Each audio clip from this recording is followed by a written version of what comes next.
চিঠিটি তার কাছে পাঠানো হয়েছিল। The letter was sent to হিম। তাহলে চিঠিটি তার কাছে পাঠানো হয়েছিল, এটি ইংরেজি হচ্ছে the letter was sent to হিম।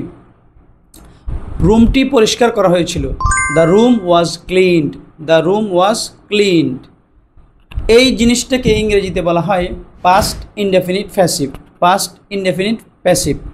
তো তাহলে কি এখানে যেই কাজটা করেছে সেই কিন্তু উল্লেখ থাকবে না, কারণ এখানে কর্তা উদ্দেশ্য না, উদ্দেশ্য হচ্ছে আমাদের কোন কাজটা করা হয়েছে সেটা।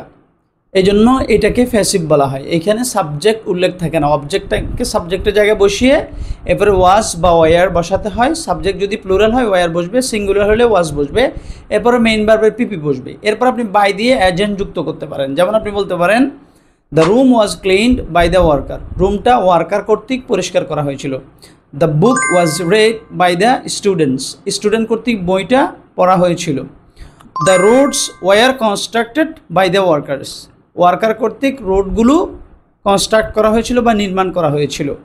তাহলে এইখানে আমরা দেখলাম যে এখানে দ্য রোডস ওয়ার হয়েছে, ওয়ার অক্সিলিয়ারি হয়েছে, এরপরে মেইন ভার্বের পিপি হয়েছে। The roads were constructed by the workers. তাহলে বাই দিয়ে আমরা এজেন্ট যুক্ত করতে পারবো, অথবা বাই ছাড়াও আমরা ইউজ করতে পারবো।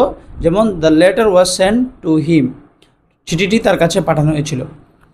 এবার এই অংশে আমরা দেখব এটাকে কিভাবে নেগেটিভ করা যায়, অর্থাৎ ওয়াজ এবং ওয়ারের সাথে যদি নট লাগিয়ে দিই তাহলে এটা নেগেটিভ হয়ে যাবে। চিঠিটি তার কাছে পাঠানো হয়নি। The letter was not sent to him. চিঠিগুলো তার কাছে পাঠানো হয়নি। The letters were not sent to him. রোডগুলো ওয়ার্কার কর্তৃক কনস্ট্রাক্ট করা হয়নি।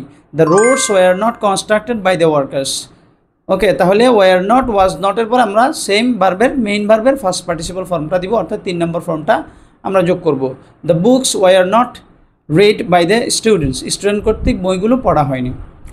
এবার এই অংশ দেখব কিভাবে এটাকে আমরা কোশ্চেন করতে পারি, অর্থাৎ ওয়াজ এবং ওয়ার যে অক্সিলিয়ারি রয়েছে সেটাকে যদি আমরা বাক্যের শুরুতে নিয়ে আসি তাহলে এটা আমাদের হয়ে যাবে ইন্টারোগেটিভ। তাহলে was the letter sent to him. চিঠিটি কি তার কাছে পাঠানো হয়েছিল? তাহলে ইংরেজি কি? চিঠিটি কি তার কাছে পাঠানো হয়েছিল, এটার ইংরেজি হচ্ছে was the letter sent to him. এবার were the roads constructed by the workers. Worker কর্তৃক কি রোডগুলো কনস্ট্রাক্ট করা হয়েছিল, নির্মাণ করা হয়েছিল।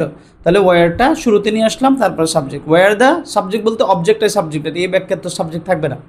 War the roads constructed by the workers. তাহলে আমরা দেখে নিলাম যে কীভাবে কোশ্চেন করতে হয়। এবার এই কোশ্চেনের মধ্যে আবার আর একটা প্রকার আছে, নেগেটিভ ইন্টারোগেটিভ। তাহলে এটা কীভাবে করবো? ওয়াজ এর সাথে নট লাগাবো, ওয়ারের সাথে নট লাগাবো।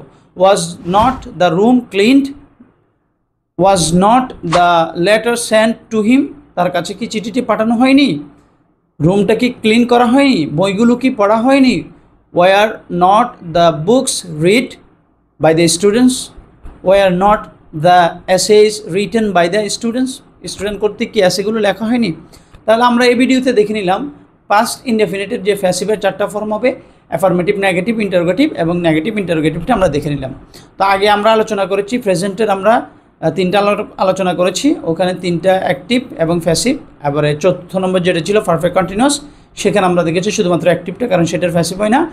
এবং গত ভিডিওতে আমরা দেখেছি পাস্ট ইনডেফিনিটের যে অ্যাক্টিভটা সেগুলো দেখেছি, অ্যাক্টিভের মধ্যে 4 প্রকার দেখেছি, আজকে প্যাসিভের 4 প্রকার দেখলাম। তো নেক্সট ভিডিওতে দেখা হচ্ছে।